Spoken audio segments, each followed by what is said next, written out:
Hello, kamusta tayong lahat? I praise the Almighty Father, the Creator of heaven and earth, and Jesus Christ, our Savior and Redeemer, for they are working hand in hand for us to claim our inheritance. They have the same goal, the same undertakings, so that we may receive our reward. And the Holy Spirit is teaching us of the ways of our Father and of Jesus Christ, for us to walk in righteousness and holiness. So last time we finished reading 2 Kings chapter 9. So 2 Kings chapter 9, Jehu was anointed as king of Israel by one of the prophets, or one of the sons of the prophets of the Almighty Father. So, prophet din yun, apprentice, no? Yung nag-anoint kay Jehu, inutusan ni Elisha, at si Elisha, inutusan siya ni Almighty Father to change the king, the leadership of Israel, to remove the lineage of Ahab and Jezebel in the kingdom of Israel and Judah.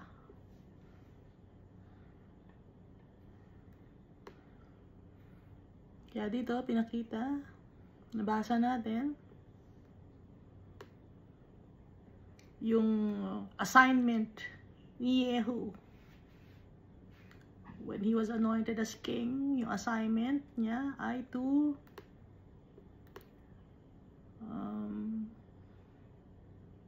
strike down the house of Ahab and to avenge the blood of the servants of the Almighty Father.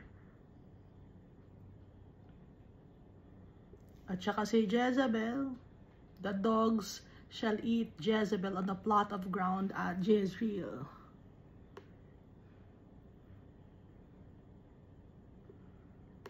Kaya nagpunta si Jehu sa Jezreel. Doon, pinuntahan siya ni Joram dahil may dalawang messenger na nagpunta, at ang sabi niya sa messenger, sumama kayo sa amin. So yung dalawang messenger ni Joram sumama kay Jehu, at si Joram mismo ang lumabas. Tinanong niya si Jehu kung ano ang gusto niya. Is it peace? Ang sabi ni Jehu, anong peace ang alam mo? Puro wickedness ang ginagawa ng iyong mother, ng iyong father.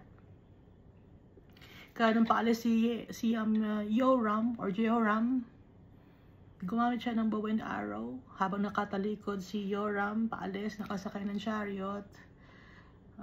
He struck Joram, no, with a bow and arrow. Tumama sa likod, tumagos sa puso. At saka kinuha yung body ni Joram, itinapon sa land ni Naboth na inagaw ni Ahab.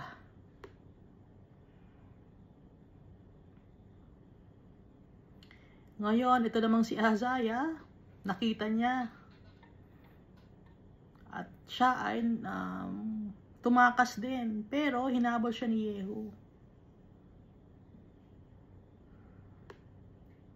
So, nakasakay din sa chariot. And they shot him at the ascent of Gur. Ang ginamit yung bow and arrow also. Doon siya namatay sa kanyang chariot, at yung kanyang mga servants, he carried him in his tomb with his fathers, no? Buried him in his tomb with his fathers in the city of David. Kasi mag-uncle sila, magkadugo sila. Ngayon, si Jezebel naman, alam niya na wala na si Joram, hindi na bumalik. Alam niya na sinusugad sila ni Jehu. At si Jehu naman, ang sabi ni Jezebel, is it peace, Zimri?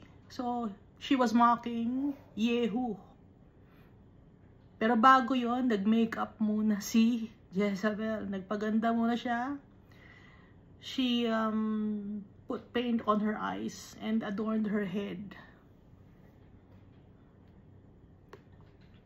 Kasi bago man siya mamatay, gusto niya maganda siya, no?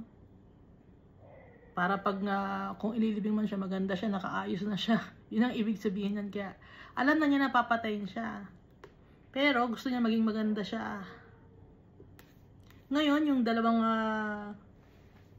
sumigaw siya, no? Who is on my side? Who? Sumigaw siya.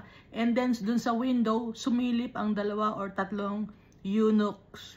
Para hindi madamay yung mga eunuchs at yung iba pang mga tao sa loob ng citadel or fortress in Jezreel, mas minabuti nila na itapon na lang si Jezebel from the window. Kasi mataas yung window, itinapon si Jezebel, and then sa ground, tumama, nahulog si Jezebel. At syempre, pag nahulog siya, mataas kasi yung lugar na yon, galing sa window, inihulog. So kung nahulog galing sa window, syempre, patay siya, no? Kasi yung dugo niya nag-spattered on the wall and on the horses. Kumalat yung kanyang dugo pagkabagsak niya sa lupa. At tinapakan pa siya. He trampled her underfoot. Tinapakan pa siya ni Yehu. And then, ang ginawa ni Yehu, dahil sa sobrang pagod, kumain muna. Pero hindi naman niya inaasahan na kakainin ng aso si Jezebel. Kasi nga pagod siya, kain muna tayo. Mamaya na natin kunin si Jezebel, mamaya na ilibing dahil pagod na tayo. Wala na rin namang mangyayari dyan kay Jezebel. Hindi naman humihinga na yan. Andyan lang yan. Hindi yan maglalakad. No? So after niyang kumain, sabi niya sa kanyang mga tauhan, kunin yung body ni Jezebel at ilibing dahil siya ay anak ng isang king. Pero, nung dumating yung kanyang mga inutusan doon, wala na sila nakita. Doon sa pinagbagsakan ni Jezebel na ground or sa plot of ground, wala na doon si Jezebel. Ang nandun na lang, bungo ni Jezebel, wala nang buhok, wala nang mukha, wala nang mata, wala nang ilong, wala nang bibig. At wala na rin yung body. Ang natira ay palm of her hand at yung foot. Bakit palm at foot na lang ang natira? Kamay, anong ginagawa sa kamay? Gawain niya ay kadumihan. Naitira yung kamay, no? Kahit yung aso ayaw kainin yung kanyang kamay dahil kamay niya puro kadumihan ang ginawa. At ano ang natira? Foot din. Bakit foot ang natira? Dahil yung foot, lakad ng masama. Kasamaan ang lakad niya. Kaya hindi na rin kinain ng aso. Hindi matanggap ng aso. Yung kamay na gawa ay kadumihan at yung paglakad sa wickedness, hindi matanggap ng mga aso. Kahit na aso sila. So ang kinain lang nila ay yung torso, yung limbs, except the palm and the foot. The feet, dalawa feet and palms. So dahil doon, ibig sabihin yun, bakit palm? Dahil gawain ng kasamaan ang kanyang ginawa sa kamay. At yung paa niya, paglalakad ng wickedness.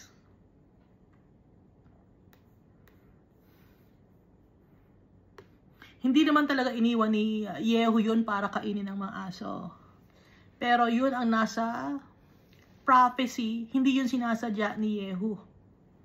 Kaya nga sabi dito ni Yehu, this is the word of the Lord. Ito yung sinabi ni Almighty Father, which he spoke by his servant Elijah the Tishbite, saying, "Oh, on the plot of ground of Jezreel, dogs shall eat the flesh of Jezebel, and the corpse of Jezebel shall be as refuse," or parang basura, "on the surface of the field in the plot of Jezreel, at Jezreel, so that they shall not say, here lies Jezebel." So ang ginawa dun sa kamay ni or sa palm, the palms of her hand, ang ginawa doon, tsaka yung sa feet, tsaka sa skull, itinapon na lang sa surface of the field. Ay, ano to? Wala tayong may lilibing. Itapon na lang natin to doon. Basura. Ginawang basura. Ang pagkatao ay basura dahil puro kadumihan ang ginagawa. Yun ang ibig sabihin nun. Kaya itinira yung palms of her hand at saka yung kanyang feet. At itinapon na basura dahil kadumihan ang ginagawa sa buhay habang nabubuhay dito sa mundo. So sa tingin nyo, nasaan yung soul ni Jezebel? No? So dito tayo sa 2 Kings chapter 10. Now Ahab had 70 sons in Samaria. We are not sure if it's really 70 sons kasi ang number 7 it's a complete number. So ibig sabihin nito, lahat ng mga anak ni Ahab kompleto. Kompleto nasa Samaria sila. So from Jezreel, Jezreel, yun din ang kanilang citadel, diba? And also Samaria, yung Jezreel parang kanilang mga vacation house, gano'n. And Jehu wrote and sent letters to Samaria to the rulers of Jezreel, to the elders, and to those who reared Ahab's sons, saying, so sumulat ng letter si Jehu. Pinadala sa Samaria, sa rulers, sa lahat, sa Samaria, para sa mga nasa Samaria, para sa mga nasa Jezreel, ang mga tauhan ni Ahab, sa elders, or dun sa mga,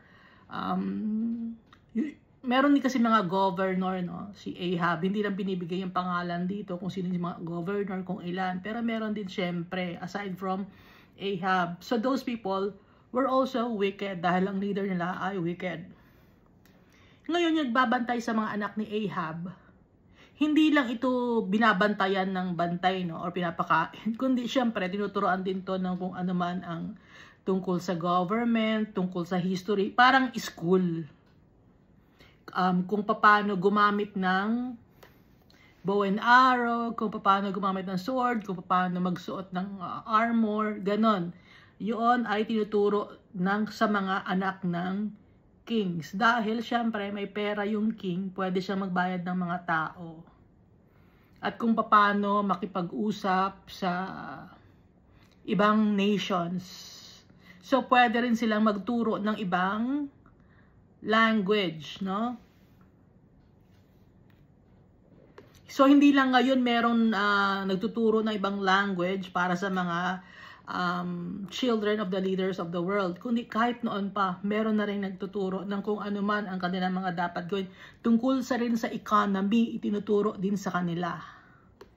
At yung mga basics like yung mga everyday routine na dapat gawin ng mga tao at kung paano ginagawa ang mga different kinds of things, itinuturo din, kaya sila yung mga nag-aalaga. Hindi lang to pinapakain, hindi lang binabantayan, kundi tinuturuan din. Tinuturuan din sila magsulat, tinuturuan din sila magbasa. Now, as soon as this letter comes to you, since your master's sons are with you, and you have chariots and horses, a fortified city also, and weapons. So may weapons din yung mga nag-aalaga sa mga anak ni Ahab, kasi nga tinuturuan din yung mga children ni Ahab kung paano makipaglaban. Choose the best qualified of your master's sons. Magpili ka kung sino ang pinaka-qualified or pinaka-magaling sa pakikipaglaban. Yun ang ibig sabihin dito. Set him on his father's throne and fight for your master's house. Siya yung makikipaglaban. Kayo mag-appoint kayo. Piliin ninyo kung sinong pinakamatalino dyan or pinakamagaling sa battle. Yun ang ilagay ninyo as king. Dahil wala na si Joram, no? Verse 4, but they were exceedingly afraid. Hindi ba kapag-decide? Yung mga nag-aalaga or yung mga teachers. But they were exceedingly afraid and said, look, 2 kings could not stand up to him. How can we stand? Sabi ng mga nag-aalaga. And he who was in charge of the house, and he who was in charge of the city, the elders also, and those who reared the sons, sent to Jehu, saying, "We are your servants. We will do all you tell us, but we will not make anyone king. Do what is good in your sight." So takot sila. So yung mga governors, nag-usap-usap, hindi tayo pipili ng king. Takot tayo kay Jehu. Kasi si Jehu experienced warrior na. Alam na niya yung kanyang gagawin. Whereas the children of Ahab, hindi pa sila marunong. Mga bata pa. May mga bata pa kay Ahaziah, no? At itong mga bata na to, hindi lang to anak ni Jezebel. Anak din ito sa mga concubines at sa mga princesses or side chicks. Pag sinasabing side chicks, no, hindi niya girlfriend niya, hindi niya asawa. Tiyatabihan lang. Hindi siya concubine. Parang mga isang beses lang or dalawang beses, tas nabuntis, ganon. Kasi pag concubine, sinusuportahan din ito. Yung mga babae pag sinasabing concubine.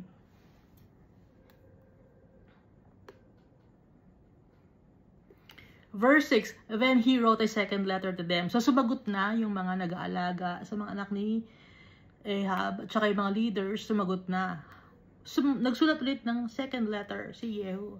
Then he wrote a second letter to them saying, "If you are for me and will obey my voice, take the heads of the men, your master's sons, and come to me at Jezreel by this time tomorrow." Now the king's sons, 70 persons, were with the great men of the city who were rearing them. Binabantayan, inaalagaan. 70 ang gagawin, sabi ni Jehu. Kung kayo ay para sa akin at susundin ninyo ang aking boses, sabi ni Jehu, kunin niyo ang ulo ng mga lalaki. Your master's sons. Yung mga lalaki, yung anak ng master ninyo, yung anak ni Ahab at anak ni Joram. And come to me at Jezreel by this time tomorrow. Dala ninyo dapat. By tomorrow, dala na ninyo yung heads of the men. 70 yon. Dapat dala nyo na yon. Sabi ni Jehu. So sa Jezreel, no? Now the king's sons, 70 persons, were with the great men of the city who were rearing them. Verse 7, so it was, when the letter came to them, that they took the king's sons and slaughtered 70 persons. So sila na mismo, yung mga teachers, yung mga nag-aalaga sa mga anak ni Ahab, sila na mismo ang kumuha ng ulo ng 70 na lalaki na tao na anak ni Ahab and Joram.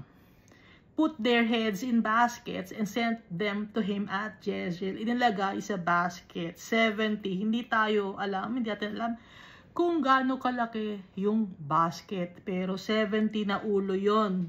70 na ganyan ulo, ilagay sa basket. Verse 8, then a messenger came and told him, saying, they have brought the heads of the king's sons. So dumating na yung ulo ng anak ng king. Yung mga ulo na yon, 70. And he said, lay them in 2 heaps at the entrance of the gate until morning. Ilagay mo yung mga ulo na 70 na yon sa entrance ng gate hanggang umaga. So nandun nakatambay or nakatenga or nakadisplay ang 2 heaps or 2 tumpok na malaki na mga ulo ng 70 sons of Ahab. Pag sinasabing 70 sons, kasama na rin doon yung grandsons, no? Hindi lang ito necessarily galing sa kanyang katawan, kahit galing sa anak niya. Kaya sons din, ba? Grandsons, son din yun. Verse 9, so it was in the morning that he went out and stood and said to the people, you are righteous. Indeed, I conspired against my master and killed him. But who killed all this? So, nung pagka umaga na, nandun pa rin nakadisplay yung 70 heads of the 70 sons of Ahab.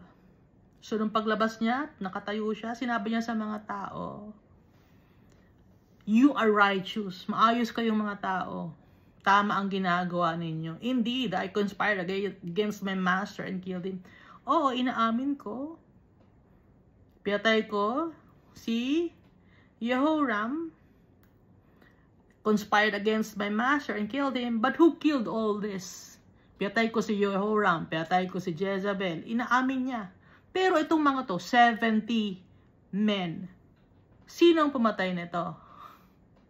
Sabi ni Yehu, know that nothing shall fall to the earth of the word of the Lord, which the Lord spoke concerning the house of Ahab. For the Lord has done what he spoke by his servant Elijah. Lahat ng sinasabi ni Almighty Father, ginagawa niya at mangyayari. So Yehu killed all who remained at the house of Ahab in Jezreel, and all his great men, and his close acquaintances, and his priests, until he left him none remaining. Pinatay lahat ng natira sa house of Ahab na nasa Jezreel. Yehu killed all. So, yung mga nakita niyang mga tao doon na servant ni Ahab, mga eunuchs ni Ahab, lahat yon, bond and free, sabi ni Almighty Father, di ba? Kaya ganoon ang ginawa ni Yehu. Wipe out lahat ng mga house of Ahab na nasa Jezreel. Mga close acquaintances, mga kaibigan, nadamay. Yung great men, yung mga teachers, nadamay. Yung mga priests ni Ahab, damay din. Until he left him none remaining, walang natira. Wipe out lahat.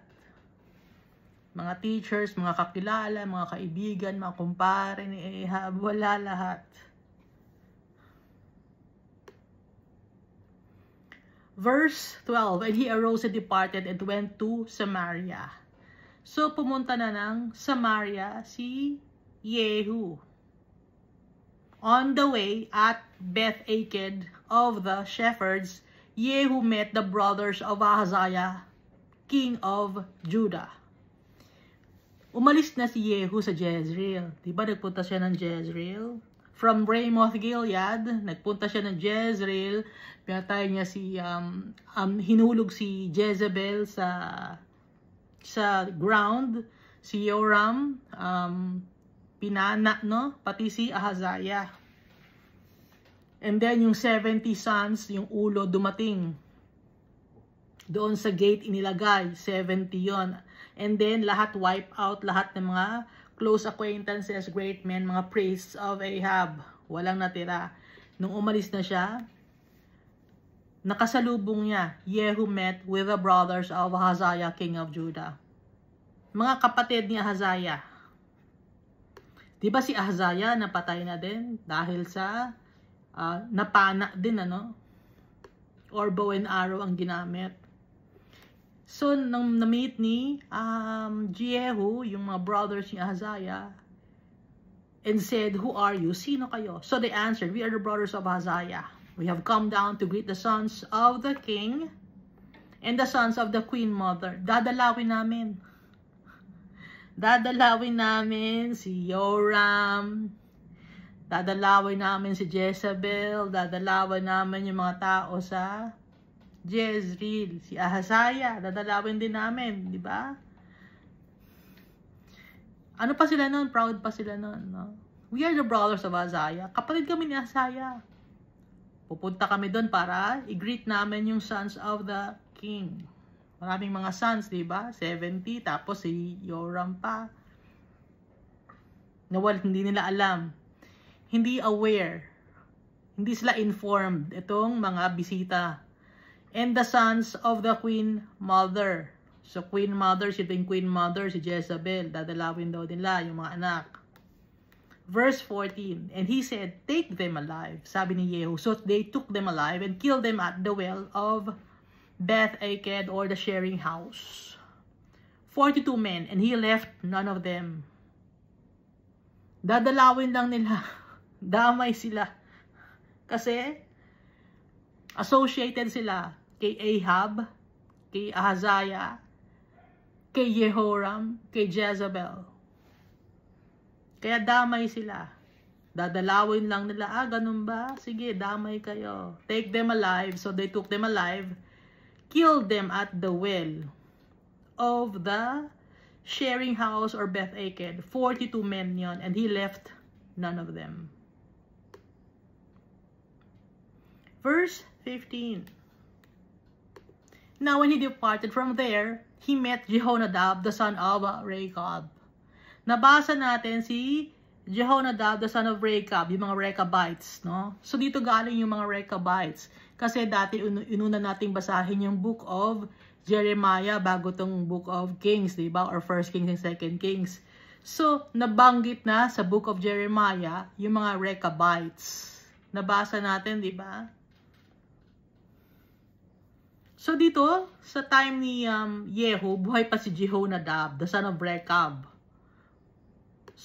So, basahin mo natin itong Jeremiah chapter 35 verse 6. But they said, we will drink no wine, for Jonadab, the son of Rechab, our father, commanded us, saying, you shall drink no wine, you nor your sons forever. So, nag-promise sila, hindi sila pwedeng uminom ng wine.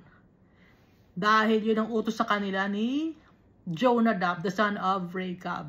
Hindi sila pwedeng uminom ng wine. You shall not build a house, sow seed, plant a vineyard, nor have any of these. Yon din ang utos sa kanila ni Jehonadab. Hindi sila pwedeng magkaroon ng sariling bahay, hindi sila pwedeng magtanim, hindi sila pwedeng magkaroon ng vineyard, hindi sila pwedeng magkaroon ng pag-aari na land. Nor have any of these, but all your days you shall dwell in tents, that you may live many days in the land where you are sojourners.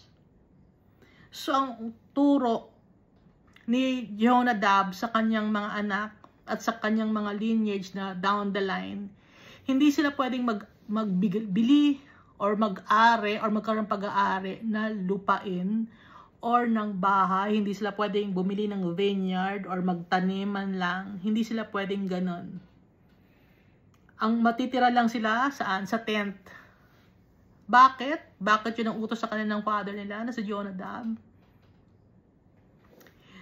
You may live many days in the land where you are sojourners. Thus, tuloy natin sa Jeremiah chapter 35 verse 8 na tayo. Thus we have obeyed the voice of Jonadab, the son of Rechab, our father, in all that he charged us, to drink no wine all our days. We, our wives, our sons, or our daughters, nor to build ourselves houses to dwell in, nor do we have vineyard, field, or seed, but we have dwelt in tents, and have obeyed and done according to all that Jonadab, our father, commanded us.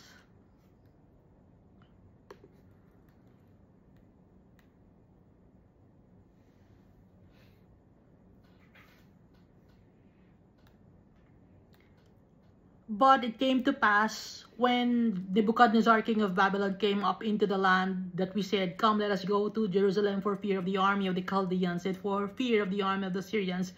So we dwell at Jerusalem. So sojourners, ang mga Rechabites, tumira lang sila sa Jerusalem nung time ng Chaldeans and Syrians.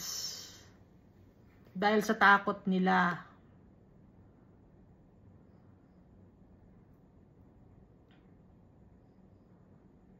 Ngayon, si Almighty Father, masaya siya sa turo ni Jehonadab sa kanyang mga anak. Hindi iinom ng wine.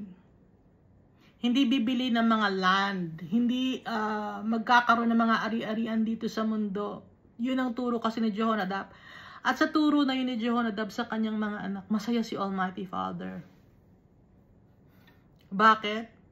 Dahil tayo din, mismo dito sa lupa, dito sa mundo, we are sojourners. Parang mga anak ni Jehonadab. Si Jehonadab, itinuro niya sa kanyang mga anak. Hindi kayo inom ng wine.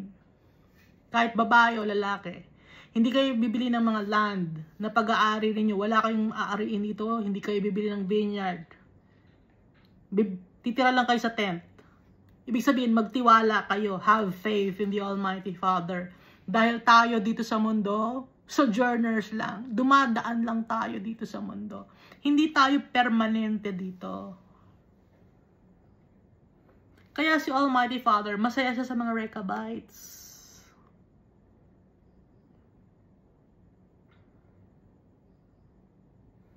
Kaya dito sa verse 13 sa Jeremiah, no? Chapter 35. Thus says the Lord of hosts, the God of Israel, go tell the men of Judah and the inhabitants of Jerusalem, will you not receive instruction to obey my words? The words of Jonadab, the son of Rechab, which he commanded his sons not to drink wine, and performed, for to this day they drink none, and obey their fathers' commandment. But although I have spoken to you, rising early and speaking, you did not obey me. So obedient ang mga Rechabites sa kanilang father. Ngayon, kino-compare ni Almighty Father yung mga anak niya. Pero kayo, hindi kayo obedient sa akin. Tignan niyo yung mga Rechabites, obedient sila. Hindi sila, maayos sila na tao. Alam nila yung kanilang dapat gawin. Sinusunod nila yung kanilang tatay, si Jonadab. Kayo hindi kayo hindi nyo sinusunod. Sabi ni Almighty Father, you did not obey me. I have also sent to you all my servants, the prophets, rising up early and sending them, saying, turn now everyone from his evil way, amend your doings, and do not go after other gods to serve them. Huwag kayong maghabol ng ibang mga Diyos-Diyosan para sila ay paglingkuran. Utos ni Almighty Father. Pero ang ginagawa ng mga tao ngayon, habol sila ng habol ng kung ano-anong mga Diyos. Maghahabol pa kayo ng mabaing Diyos. Sinasamba ninyo. Hindi namin sinasamba. Bine-venerate lang namin. Nire-respect namin. Hindi utos ni Almighty Father na i-respect yan. Ang i-respect natin si Almighty Father, si Jesus Christ at ang Holy Spirit. Kaya galit si Almighty Father. Paulit-ulit na yung mga tao na babasa nila yung Bible pero hindi na naiintindihan. Bakit? Tinatakpan nila yung mata nila, tinatakpan nila yung tenga nila. Ayaw lang malaman ng katotohanan. Meron pa, no, itinago ang Bible. Sinong religion yon? Itinago ang Bible. Sinunog ang Bible. Kailan yon?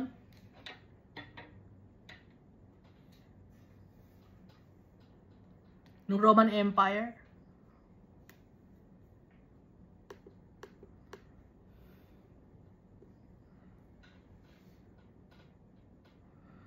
Up to year 1800s or 1900s. Itinago yung Bible. Sabi, masama magbasa ng Bible. Huwag kayong magbabasa ng Bible. Yung pala kaya itinatago ng mga religious leader ang Bible kasi malalaman ng mga tao ang katotohanan na mali ang tinuturo ng mga religious leaders.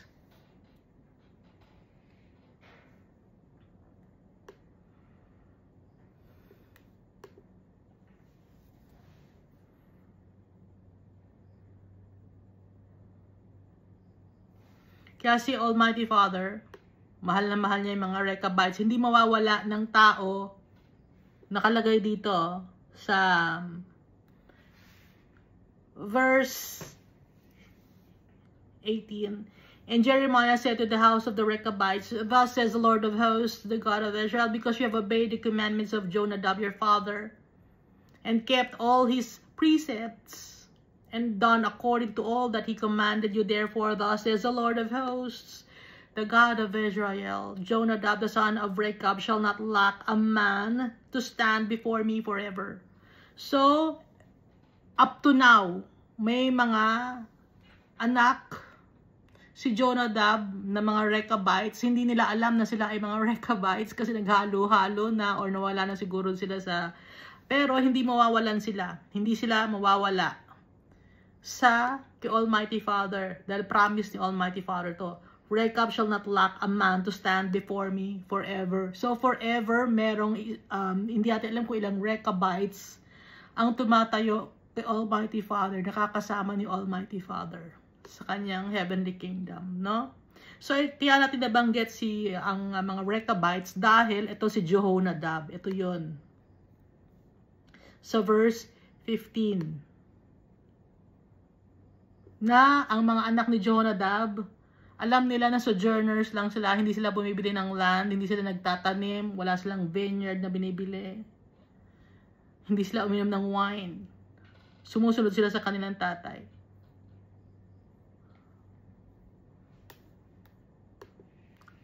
Tuloy natin tong verse 15 ng 2 Kings chapter 10. Now when he departed from there, he found or met Jehonadab the son of Rechab, coming to meet him, and he greeted him and said to him, "Is your heart right as my heart is toward your heart?" Okay ba yung heart mo sa akin? Maganda ba ang pakikitungo mo sa akin? Gaya ng pakikitungo ko sa iyo, magaan ba ang pakiramdam mo sa akin? Gaya ng magaan ang pakiramdam ko sa iyo? Yun na ibig sabihin. And Jehonadab answered, "It is." Okay tayong dalawa, wala tayong problema. And Jehu said, "If it is, give me your hand." So he gave him his hand, and he took him up to him in the chariot. Akin na yung kamay mo. I-guide kita, itatas kita sa chariot. So, nakasama ni Jehu si Jonadab sa chariot. And then he said, "Come with me and see my zeal for the Lord." So, they had him ride in his chariot. So, hindi natin alam kung tatlo sila sa chariot o dalawa lang sila, di ba? Kasi sa chariot, ang maximum 3 tao.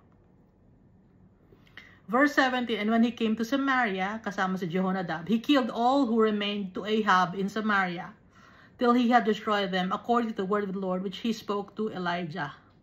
So sa Samaria, lahat ng mga tauhan ni Ahab, may natitira pa ron.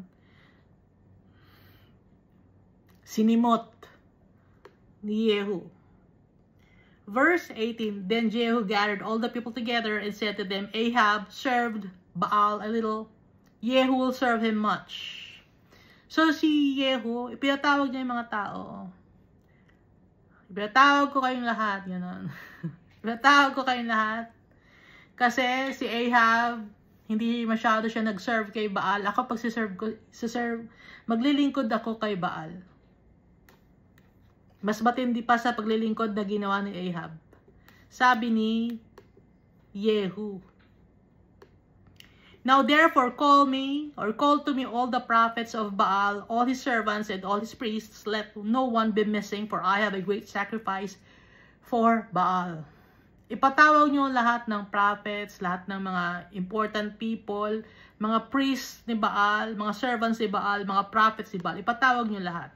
Kasi meron akong gagawing magandang sacrifice or sakripisyo para kay Baal. Let no one be missing, for I have a great sacrifice for Baal. Whoever is missing shall not live. Kung sino ang hindi pumunta sa event para mag-sacrifice ako kay Baal, papatayin siya. But Jehu acted deceptively with the intent of destroying the worshippers of Baal. Pero ang totoo, hindi naman talaga niya i-worship si Baal. Sinabi lang niya yon to deceive the priests, the prophets, and the servants of Baal. Verse 20, and Jehu said, "Proclaim a solemn assembly for Baal." So they proclaimed it. Magpatawag kayo ng assembly. Verse 21, then Jehu sent throughout all Israel, and all the worshippers of Baal came. Nagpunta lahat ng mga nag-worship kay Baal ng mga tao. So that there was not a man left who did not come. So they came into the temple of Baal. Kasi si Jezebel at saka si Ahab, nagpagawa sila ng temple para kay Baal. So may temple si Baal. And the temple of Baal was full from one end to the other. Punong-puno yung temple ni Baal kasi pinatawag lahat ni Jehu. So excited tong mga taong. Excited kami. Paglilingkuran namin si Baal, pinapatawag ni Jehu. Verse 22, and he said to the one in charge of the wardrobe, bring out your vestments, or bring out vestments for all the worshippers of Baal. So he brought out vestments, no? Damit, no? Parang, ano to eh, yung palatandaan. Ha? Parang palatandaan na sila ay mga worshippers ni Baal. Meron silang uniform. Bring out vestments for all the worshippers of Baal. So he brought out vestments for them. Then Jehu and Jehonadab, the son of Rechab, went into the temple of Baal and said to the worshippers of Baal, search and see that no servants of the Lord are here with you, but only the worshippers of Baal. I-check nyo. Dapat walang nag-worship kay Almighty Father dito. Dapat mga Baal worshippers lang ang nandito. Kaya i-check nyo, isa-isahin ninyo.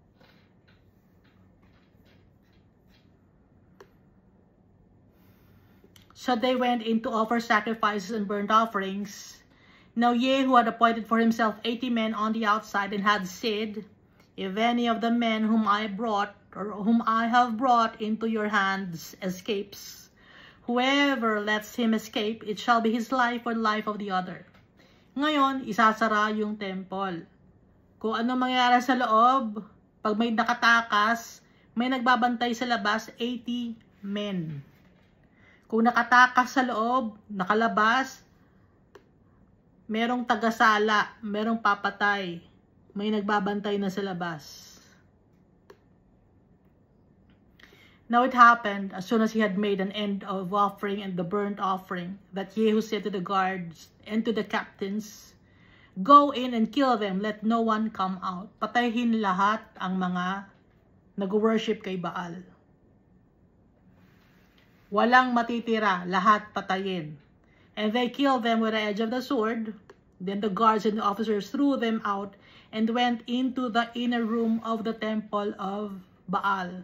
And they brought the sacred pillars out of the temple of Baal and burned them. So lahat ng mga worshippers ni Baal, pati na yung mga praise servants and prophets of Baal, pinatay ng mga tauhan ni Jehu. Tapos yung mga nakakatakas, merong nakababantay sa labas, o saan ka pupunta? Naka-vestment ka ni Baal, o yari ka ngayon. Parang hindi ka makatakas. Verse 27, so they broke down the sacred pillar of Baal and tore down the temple of Baal. Sinira rin yung temple or yung house of Baal and made it a refuse dump to this day. Ginawang basurahan yung templo ni Baal, false god. Thus Jehu destroyed Baal from Israel. However, verse 29, Jehu did not turn away from the sins of Jeroboam the son of Nebat, who had made Israel sin, that is, from the golden calves that were at Bethel and Dan. Kahit na pinatay ni Jehu ang mga Baal worshippers, sinira ang temple ni Baal, pero hindi siya umalis sa kasalanan ni Jeroboam. Ano ba yung kasalanan ni Jeroboam? Nagpatayo ng golden calves, isa sa Dan, isa sa Bethel nakalagay. So nag-worship si Jehu sa golden calf. Yung isang calf nasa Dan, upper part of Israel, yung isa nasa Bethel. Yun yung kasalanan ni Jehu. Verse 30, and the Lord said to Jehu, because you have done well in doing what is right in my sight, and have done to the house of Ahab all that was in my heart, your sons shall sit on the throne of Israel to the fourth generation. Hanggang pang-apat na generation, yung mga anak mo magiging king of Israel. Bakit hanggang 4 lang? Kasi nga, itong si Jehu, nag-worship pa rin siya ng golden calves. Yung isa nasa Dan, yung isa nasa Bethel. So kung i-check nyo yung listahan ng mga kings sa Israel, after Jehu, anak niya, no, si Jehoahaz, and then Jehoash, Jeroboam II, at saka si Zechariah. 4 yon, gaya ng sinabi ni Almighty Father, up to the 4th generation. Unlike sa kingdom of Judah, all throughout the lists nakalagay, anak ni David, no? Apo sa apo sa apo sa apo ni David. Lineage David, because that's a promise of the Almighty Father. Forever yon. Kaya nga si Jesus, He's from the lineage of David. So, sabi ni Almighty Father, forever. That's why si Jesus, forever.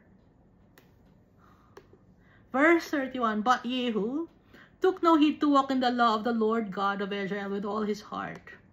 Hindi nga careful si Jehu. Kasi nga, dahil sa kasalanan niya, nag-worship pa siya ng mga golden calves.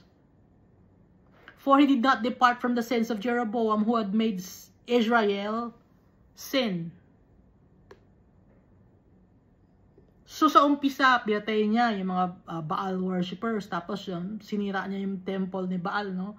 Pero after that, pupunta pa rin siya sa Dan to worship the golden calf. And then pupunta siya sa Bethel, worship siya the golden calf. In those days, the Lord began to cut off parts of Israel. And Hazael conquered them in all the territory of Israel. So ngayon, nung time ni King Solomon, it's a time of plentiful, time of abundance. Malaki ang lupa ng Israel. Buo sila, no? So on the other side of the river, or the river Jordan, nando yung tribe of Reuben, Gad, and half the tribe of Manasseh. Malawak ang lupa ng Israel. Pero, nakalagay dito, sa verse 32, nakuha na yung Ramoth Gilead, di ba? In those days, the Lord began to cut off parts of Israel, and Hazael conquered them in all the territory of Israel. Lumiliit yung lupain ng Israel. So, kaya ngayon, kung i-check yung land ng Israel, bakit maliit compared dati? Kasi nga, inalaw ni Almighty Father because of the wickedness of the people. Verse 33, From the Jordan eastward, all the land of Gilead, Gad, Reuben, and Manasseh, from Aroer, which is by the river Arnon, including Gilead and Bashan. Yun ang binabanggit na nawala. No? So, kung i-check yung mapa, after ng Sea of Galilee, dapat Israel pa rin yun. Hindi na. Ang nagmamayari na nun ay Jordan, tsaka Syria, no? Upper part, Syria. And then dito sa right side, Jordan na ang may-ari. Sa ngayon, ha? Verse 34, Now the rest of the acts of Jehu, all that he did and all his might, are they not written in the book of the Chronicles of the kings of Israel? So Jehu rested with his fathers, and they buried him in Samaria. Then Jehoahaz, his son, reigned in his place. In the period that Jehu reigned over Israel in Samaria was 28 years. So 28 years naging king si Jehu. Dahil yun ang gusto ni Almighty Father, hindi dahil sa gusto ni Jehu yun. Si Almighty Father ang naglalagay lahat ng time frame sa atin, sa buhay natin. Siya ang nagdi-design ng buhay natin. Siya ang author ng buhay natin. Ngayon, nasa sa atin naman ngayon, yung will, naintindihan natin, nasa sa atin ngayon kung yung chance kung susundin ba natin yung tatay natin o hindi. Gaya ni Jehu, nagkaroon pa rin siya ng kasalanan. Although he followed God's commands, pero he still worshipped the golden calves. So, nandito sa listahan na 4th generation, magiging king yung mga anak ni Jehu or from his lineage. So, si Jehu, and then si Jehoahaz, anak niya, and then si Jehoash, anak din niya, and then si Jeroboam, the second, at saka si Zechariah. So, from Jehu, 4 pa nakadugo niya, no? So, total 5 sila lahat, magkakadugo sila. And then after ni Zechariah, iba na ang naging king. Hindi na galing sa lineage ni Yehu. Dahil promise ni Almighty Father, hanggang 4th generation lang.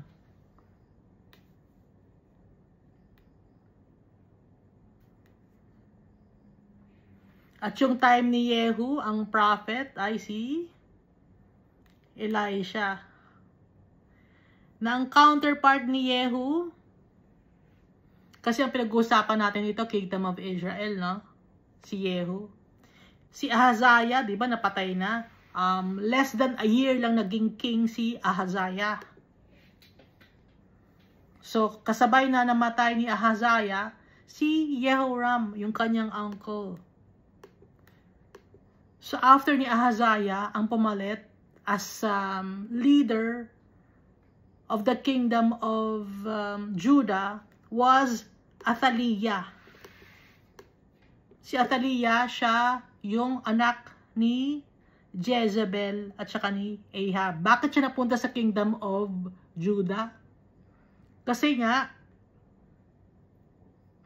naging asawa niya si Jehoram. Associated by marriage, related by marriage. Ang nanay niya or anak niya si Ahaziah. Nung nawala na si Ahaziah, siya ang pumalit, si Athaliah. Siya lang mismo ang nag-corona sa kanya. Hindi binigay ni Almighty Father. Okay? So hanggang doon muna tayo. Nagpapasalamat ako kay Almighty Father na intindihan ko na yung history kung bakit ang mga tao, kung bakit yung Israel, yung mga kings, magulo.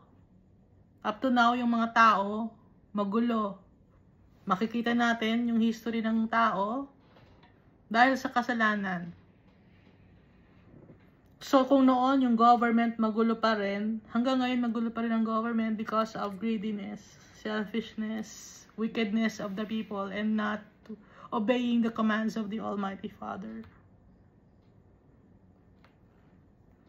So, now we still have chance to obey our Father, to seek His will, for us to receive our rewards, our inheritance as His children. Thank you, and God loves us all so much.